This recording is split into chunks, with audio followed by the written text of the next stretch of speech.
रोप टाकले मागं मोलाचं बियाणून त्याला इकडून तिकडून जपून जपून त्याला नीट वाकडं करून त्याला आणलं रोपाला.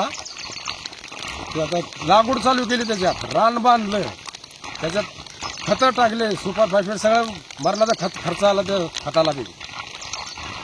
लागवड केली, कम से कम 30, 35, 40 बाया चालू होत्या लागवडीला.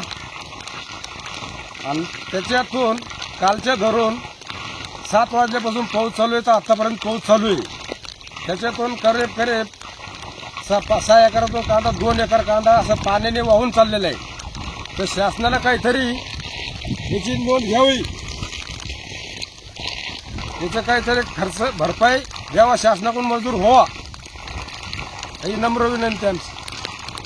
अतिमुसळधार प्रमाणात या ठिकाणी पावसाचं या ठिकाणी थैमान पावसाने घातलेले आहे. तरी या पावसामध्ये आपण माझ्या पाठीमागं पाहू शकता की या कांदा पिकाचं मोठ्या प्रमाणात नुकसान झालेले आहे.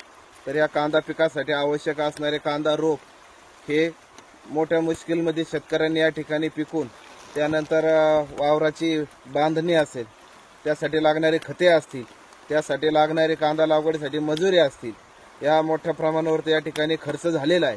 तरी या पावसामध्ये आपण पाहू शकता की मोठ्या प्रमाणात या ठिकाणी कांदा बऱ्याच प्रमाणात हा कांदा पाण्यामुळे पालथा पडलेला आहे. काहीचा कांदा या ठिकाणी वगळून पण गेलेला आहे. माफक अपेक्षा शासनाकडे आमची एवढीच असेल की या ठिकाणी शेतकऱ्याला बळीराजाला या ठिकाणी नुकसानी भेटावी.